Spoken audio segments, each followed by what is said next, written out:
meu lugar também, não é desinteressante, é Santos. Ah, Durante 15 anos foi a capital mundial do futebol. Você queria claro, falar de futebol? Não pode claro. esquecer. Não, a gente vai falar, eu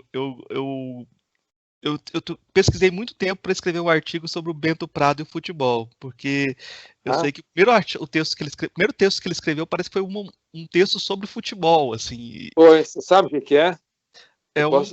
Não sei se era sobre a segunda divisão, a disputa da segunda divisão paulista, algo assim, não é? Exatamente. Ele é de Jaú. O Bento é de Jaú, do interior de São Paulo. Uhum. E na cidade de Jaú eu vi jogar durante muito tempo e chegaram a ter bons times. O 15 de Jaú, 15 de novembro de Jaú. E num determinado momento, quando essa estreia jornalística do Bento Prado, que foi num jornal local em Jaú, ele devia ter acho que uns 15 anos, 14, 15 anos, ou um pouquinho mais talvez. E ele escreveu um artigo de protesto, de denúncia, porque no fim do Campeonato Paulista, os dois últimos deveriam ser rebaixados. Um dos dois últimos deveria ser rebaixado. Uhum. Os dois últimos foram Jabaquara, da minha cidade, que era de Santos, e o 15 de Jaú, da cidade dele, em Jaú. E o rebaixado foi o 15 de Jaú, porque o Jabaquara não podia ser, porque ele era fundador da Federação Paulista de Futebol. Uhum. E baseado nesse princípio iníquo, ilegal, tradicionalista e obscurantista, segundo ele, o 15 de Jaú foi rebaixado. Eles que tinham indignado escreveu um artigo. O primeiro artigo dele, de fato, foi sobre futebol, foi o 15 de Jaú. Na época em que tinha um zagueiro famoso no 15 de Jaú chamado Guanchuma. Guanchuma é uma planta em que os caipiras se seguravam na beira da estrada para evacuar. Para evacuar. E todo mundo na cidade, na região, sabia o significado de Guanchuma. Guanchuma era apelido dele, mas ele passou para a história como jogador de futebol chamado Guanchuma. Olha só. Tempo. Eu acho curioso porque depois, eu não sei se a gente pode já começar a conversar. Se você quiser falar sobre futebol, podemos começar sobre futebol. Tá. Mas por que você estava interessado no futebol? Bento Prado e futebol, filosofia e futebol? Porque ele fez um artigo na Folha sobre o gol do Ronaldinho de falta, e ele falou sobre o gênio brasileiro encarnado, um gênio que fazia algo com o corpo, com intencionalidade. Que aquele gol de falta do Ronaldinho na Copa de 2002 contra a Inglaterra, se fosse um perna de pau, não faria. Não seria seria um acaso. Mas quando o gênio que está chutando, você já imagina, ele fez porque ele quis. E não tem como questionar isso, porque era o Ronaldinho.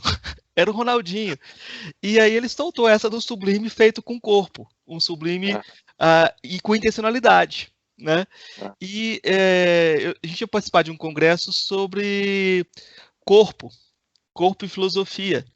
Aí eu peguei esse negócio e falei, olha, isso aqui dá um gancho interessante para a gente pensar isso daqui, e até por essa coisa da paixão, porque o Bento falava também sobre como uma pedagogia do futebol, a ideia do torcedor também, você se contorcer, e aquela coisa que a gente faz, se você torce para um time, eu torço para o outro, a gente contorce as conversações para fazer que o nosso time seja o melhor em algum sentido. A gente conta a história a partir do nosso ponto de vista. E o Bento tem uns artigos que ele escreveu duas versões diferentes sobre futebol e filosofia, que ele fala que queria fazer filosofia como o Rivaldo jogava bola. E aí você tem aquela crítica do Rivaldo. Imagina um time só com Rivaldos. Não ia dar certo nunca. Todo mundo ia baixar a cabeça e chutar pro gol de qualquer lugar, ou sair driblando. Então. E a outra era a imagem do fazer filosofia como ele jogava bola na rua. Chutar a bola na parede e pegar na frente. Eu falei, outra vez, quando o outro aparece, você se desvia do outro. Você não enfrenta o outro. São duas metáforas muito marcantes por isso, porque o Rivaldo é um jogador que a gente tinha passava raiva com ele, né? Porque ele baixava a cabeça, esse drible de chutar na parede e pegar na frente parece muito deleuziano, né? Essa coisa de quando o outro aparece, eu me esquivo dele. Aí eu pensei até que ponto que isso pode ser pensado com a filosofia dele também. Quando eu li o Formação e Desconstrução, eu vi que ele fez isso com o Hort. Mas, olha, é que se você está tomando... O Bento gostaria de ter você como leitor dos artigos dele sobre futebol, porque você está levando ao pé da letra. Eu sempre levei ao contrário, Ah, como maneira de se divertir à custa dos outros, falando de um assunto aparentemente ínfimo do ponto de vista filosófico, no caso, o futebol. aham. O artigo que eu mais gosto dele também saiu na Folha, e eu acho que foi nisso dos anos 90, por aí.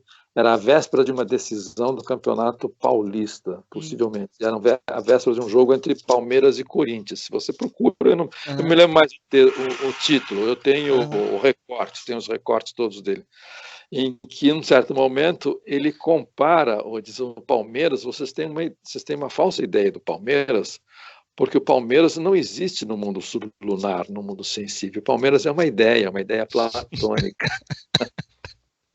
E, É, vai, e daí vai, e vai por aí. Eu gostei tanto do artigo e da comparação que ele faz que eu comecei a usar para o meu time, que eu sou Santos de coração, aham, mas sou de Santos, meu avô fundador do Santos, vi o Santos no auge jogar.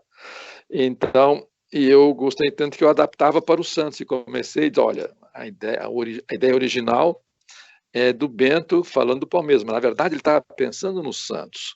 Aí eu adaptei da seguinte maneira: o Santos também é uma ideia, é uma forma no sentido platônico. Só que o Santos é uma forma platônica que aparece de maneira efêmera no mundo sublunar, e raramente, de 100 em 100 anos. Quem viu, viu. Quem não viu, não viu o absoluto, que olha é a só. verdade dessa forma. Aí eu comecei a passar adiante essa história. Aí eu emendo numa outra conversa que é com o Zé Miguel. O Zé Hum, Miguel é mais moço que eu, acho que uns 6 anos mais moço, ou menos, por aí, 5, 6 anos por aí. Ele é de São Vicente e eu sou de Santos. E numa entrevista, o Zé Miguel, a piada do Zé uhum, Miguel, ele diz assim: nós dois somos santistas, jogamos futebol na praia. E ele diz o seguinte: alguém pergunta para ele, mas Miguel, você é uma pessoa que tem fama de ver sentido em tudo. Tudo no mundo faz sentido para você.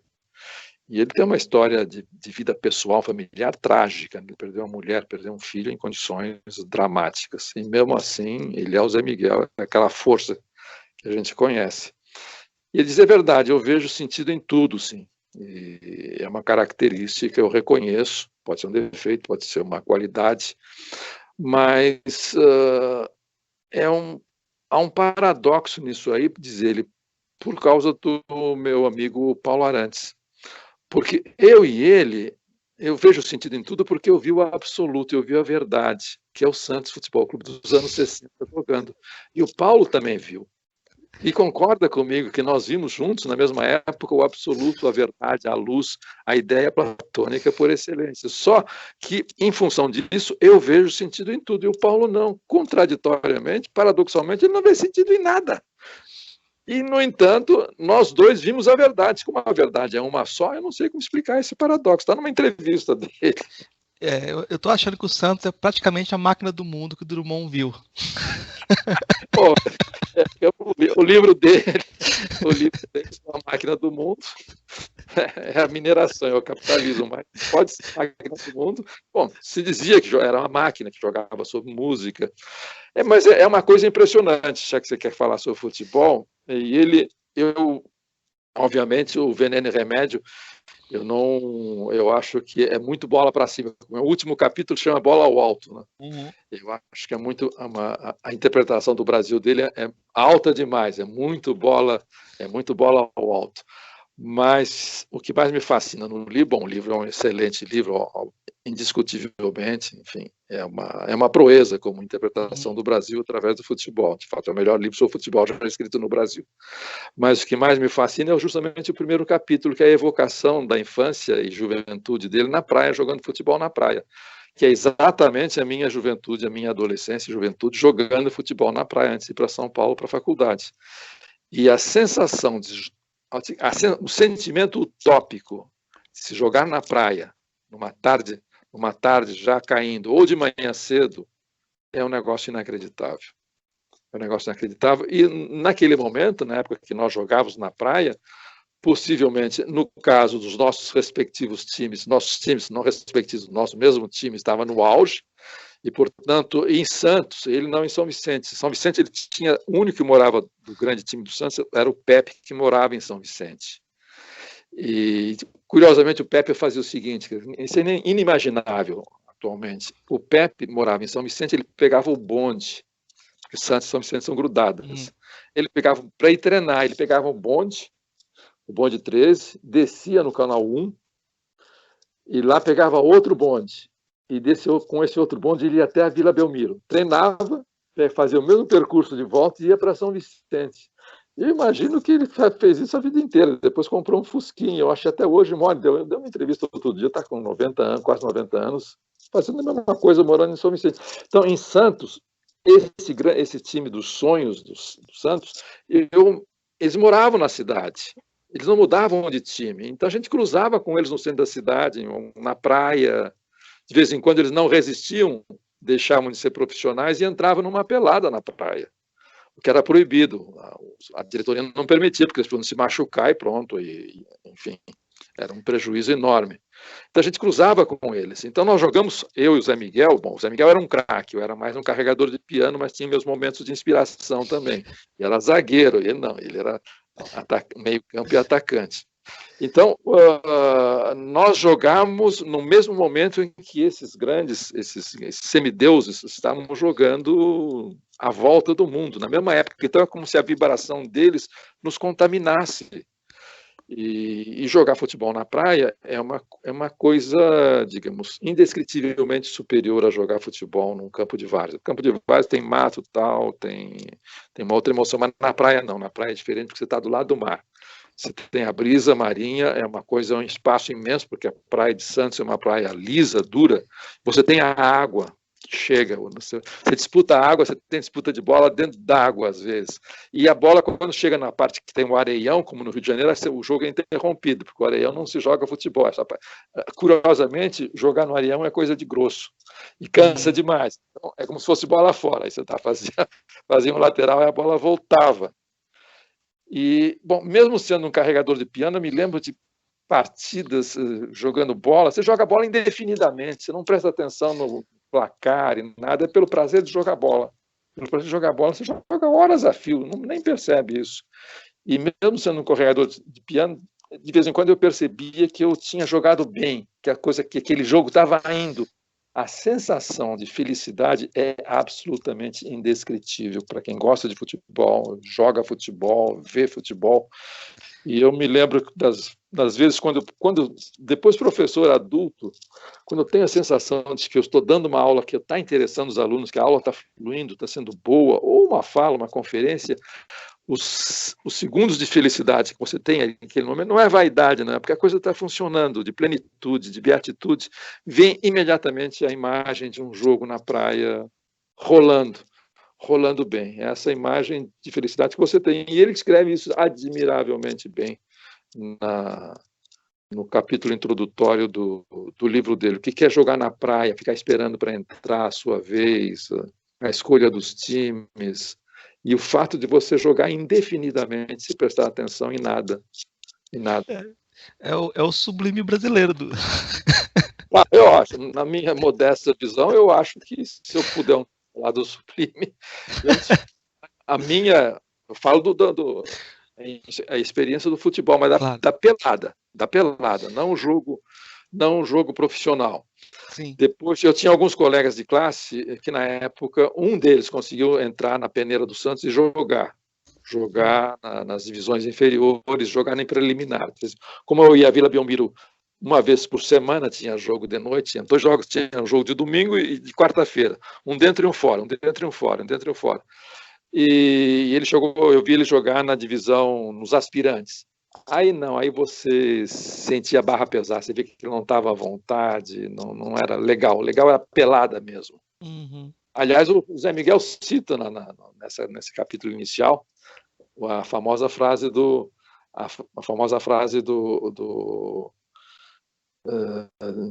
Nelson Rodrigues. Diz o seguinte: a mais sórdida pelada tem lances de drama shakespeariano. No meu caso não era drama shakespeariano, era um drama. Você podia ser, podia ficar arrasado, mas é uma coisa à parte. É uma coisa à parte. E ali eu acho que o futebol real está ali. A experiência do futebol é jogo na praia, jogo na pelada, na rua, no terreno baldio. Tanto é que, a partir de um certo momento, eu não fui mais a campo de futebol. Né? Um pouco por preguiça, um pouco por falta de companhia. Meus amigos que iam futebol não iam mais. Aí eu comecei a frequentar e fui com meu filho pequeno, depois parei, nunca mais fui, e comecei a frequentar alguns anos atrás com o meu neto, adolescente. E o que a gente ia ver? Não ia nesses jogos profissionais, que não tem mais nenhum significado. Está completamente decadente. Nós vamos um futebol, nós íamos ver jogos do Campeonato Paulista da segunda, terceira e quarta divisão. E, sobretudo, descíamos para Santos, nós dois, para ver o jogo do Jabaquara, lá em Santos, na quarta divisão, onde não há mais rebaixamento. Você fica em último lugar. Você ficou em último lugar e você recomeça o ano que vem, no ano seguinte, na mesma divisão, não tem rebaixamento. Mas os melhores jogos que nós vimos nesses últimos anos, no campo, na beirada do campo, com 300 pessoas, 100 pessoas torcendo, xingando, participando do jogo, foram na terceira e na quarta divisão. Ou aqui em São Paulo, na Rua Javari, ou na Comendador Souza, vendo o Nacional, na Rua Javari, vendo o Juventus. Porque aí, quanto mais você sobe de divisão, você vê que o pessoal já engrossa mais e já tem mais enganação. E tem muito veterano que não corre muito, você vê que ele já está nas últimas. Mas quanto mais você baixa, mais o pessoal tem mais jovem e o pessoal joga até a morte. Tem um sentimento de honra futebolística, mesmo sendo limitados tecnicamente, tem um sentimento da honra futebolística que, né, e são cobrados pela torcida que está ali no campo, do lado. E até a glória, que não foi o último jogo que eu vi junto com o meu neto, foi do Jabaquara, lá em Santos, em que o técnico estava tripudiando em cima do centroavante. Mas ele xingou durante 20 minutos sem parar o centroavante toda vez que ele pegava na bola. Aí, em um determinado momento, o centroavante matou a bola, parou um pouco, virou-se para o técnico e xingou toda a família do técnico junto, e a torcida aplaudiu. É isso aí, vai para cima, não deixa ele te xingar. Isso acontece na quarta divisão, onde não há rebaixamento. Eu peguei uma notinha de um jornal, de um clássico lá em Santa Amaro, que o pessoal da torcida tinha jogado um siri nos jogadores do Bahia. Então tem umas coisas assim. Mas sobre a interpretação do Wisnik, do Veneno Remédio, da híbris desmedida, eu fiz um artigo contrapondo o Humberto Eco. O Humberto Eco disse que parou de acreditar em Deus quando ele foi num jogo de futebol, porque ele era um perna de pau. E ele não entendia, não se integrava naquele ritual de masculinidade. E quando ele viu aquele bando de homens correndo atrás de uma bola, ele viu que Deus não podia existir. que não tinha sentido. As coisas não tinham sentido. Mas é justamente o contrário. A Teodiceia, a verdadeira Teodiceia é o futebol, eu acho. Por isso que ele é trágico. Aí o Zé Miguel tem toda a razão. Sim. Porque no futebol você está a 1 milímetro da tragédia. Sim. É uma tragédia. Perder de virada do Uruguai em 1950 no Maracanã é uma tragédia. Sim.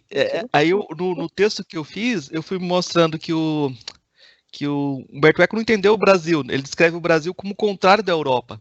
Ele até fala que aqui a água desce pelo ralo no sentido contrário da norma europeia. Então aqui a gente mistura tudo com tudo. Então ele conheceu vários marxistas aqui no Brasil que não tinham lido Marx. No romance, ele descreve uma marxista, o personagem principal dele vem para o Brasil, começa a namorar uma marxista e vão para um ritual de candomblé e ela vira cavalo, o espírito baixa nela, no dia seguinte ela foge com vergonha dele. Então o retrato do Brasil para ele era esse, né? E aí eu fui no caminho do Zé Miguel e escrevi o 7-1. No 7-1 você tem aquela coisa da nossa híbris desmedida, que a gente é melhor. Faz um gol, vamos para cima deles, nós somos melhores. Faz 2, vamos para cima, a gente vai virar. E tem declarações de jogadores desse jeito. Eles estavam em campo. Sim. Inclusive, aquele famoso, aquele locutor, não é o locutor era da Globo ou da Bandeirantes, na Copa da Espanha, que foi em 82, né? Copa da Espanha, que o Brasil perdeu para a Itália. Então, essa desmedida se manifestaram quando a Itália marcou o primeiro gol. O locutor da televisão, narrador da televisão, disse o seguinte: o time italiano está apresentando sintomas sérios de nervosismo. Eles estão muito nervosos, eles estão perplexos por estarem ganhando do Brasil. Como é possível? Eles não estão acreditando que estão ganhando do Brasil, estão muito nervosos.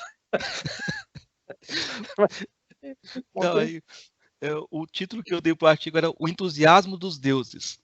Quando os deuses estão entusiasmados, está cheio de deuses. Os deuses cheios de deuses.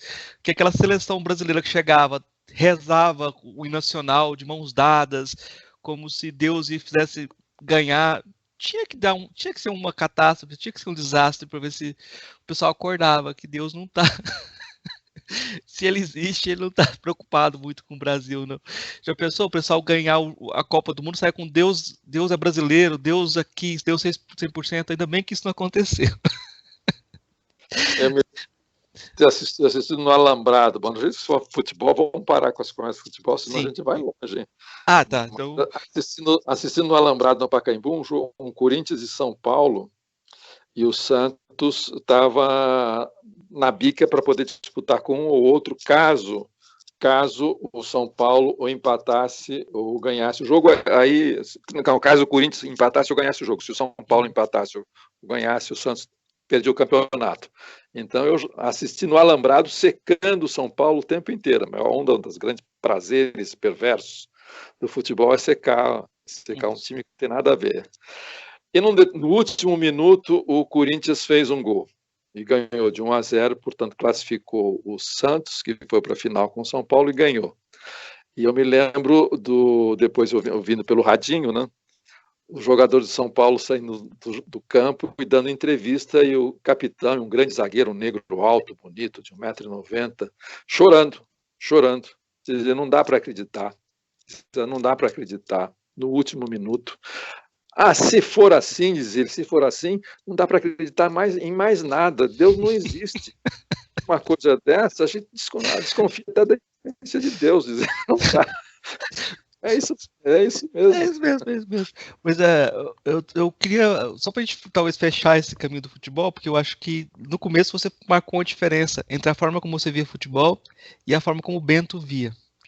Uhum. E ele acabava anunciando de brincadeira, mas essa brincadeira com sentido, que o futebol tinha uma pedagogia do futebol, essa pedagogia do torcer, que você torcia as coisas, e eu acho que isso se aproximava de uma forma como ele via a própria literatura, o próprio jeito de fazer filosofia, de você poder jogar as coisas, torcer as coisas. Se todos os filósofos ou filósofas tivesse esse exercício de torcer e criar um ponto de vista pessoal, seria muito bom, não? Não, mas eu continuo com a minha ideia de que ele estava, quando ele escrevia sobre futebol, falava sobre futebol, comentava futebol, a gente estava sempre comentando futebol, ele era palmeirense, eu santista, sim. E durante o apogeu do Santos, só o Palmeiras ganhava do Santos, quando ganhava, humilhava também. Eu já vi o Santos ser goleado pelo Palmeiras com Pelé e tudo. Era sempre no tom de brincadeira, e eu sempre achei que os artigos dele sobre futebol tinham um espírito modernista, no sentido da poesia modernista, de elevar um assunto ínfimo, mas era na acepção do poema piada. Ele sabia que ele estava fazendo piada, que ele estava brincando, porque ele usava o estilo sublime da metafísica, falando, enfim, usando todo o arsenal do vocabulário filosófico, mas para se divertindo como quem joga poeira, quem joga areia dos outros, e porque ele era filósofo e assim por diante, então ele se divertia um pouco diante da possibilidade de ser argumentos irrefutáveis, porque feito em termos filosóficos por um especialista na matéria. Então, quando eu digo que o Palmeiras é uma ideia, no sentido platônico, Platão, ideia, Platão Bento, o grande professor, sabe, do que está falando é irrefutável. Então, o Palmeiras é absolutamente invencível. E aí eu me lembro que nesse artigo ele dizia, mesmo se amanhã o Corinthians vencer por um infortúnio, por uma injustiça que só os deuses explicam, no mundo das ideias, o Palmeiras estará eternamente ganhando do Corinthians, porque ele é uma forma perfeita do bem, da justiça e da verdade. Ponto, acabou. Era essa brincadeira. Todo mundo via que era uma brincadeira, e, enfim, ele não estava filosofando, ele estava usando o jargão filosófico para fazer uma espécie de crônica, piada, Sim. como se alguém estivesse levando a sério a um jogo. Uhum. Mas justamente a coisa que a gente mais leva a sério, como se sabe, é o jogo. O resto não importa. Nada mais sério do que o jogo. Isso é um lugar comum da filosofia universal. Sim, sim. Eu vou começar a conversar sobre o livro, mas vou começar continuando essa conversa sobre futebol. Porque eu comentei com você que eu achei que o Bento deu um drible no Hort. Esse drible de chutar a bola na parede e pegar ela na frente. Porque o Hort vem aqui, traz um texto sobre a posição dele, a ideia de redescrição era a palavra nova do vocabulário dele, e o Bento pega e fala, vem cá, isso aqui já existe lá atrás, existe uma oposição entre a perspectiva que você está defendendo, um relativismo, e um certo transcendentalismo do Apel, e eu não quero nenhuma coisa.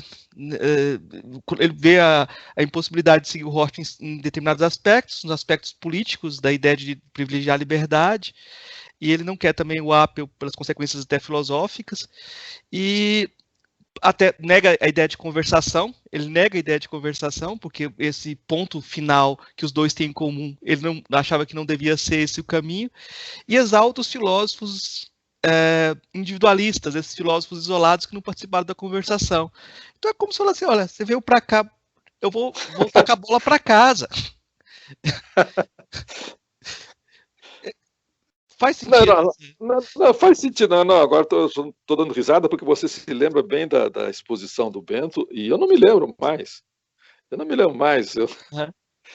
Eu publiquei o livro, mas eu não reli tudo.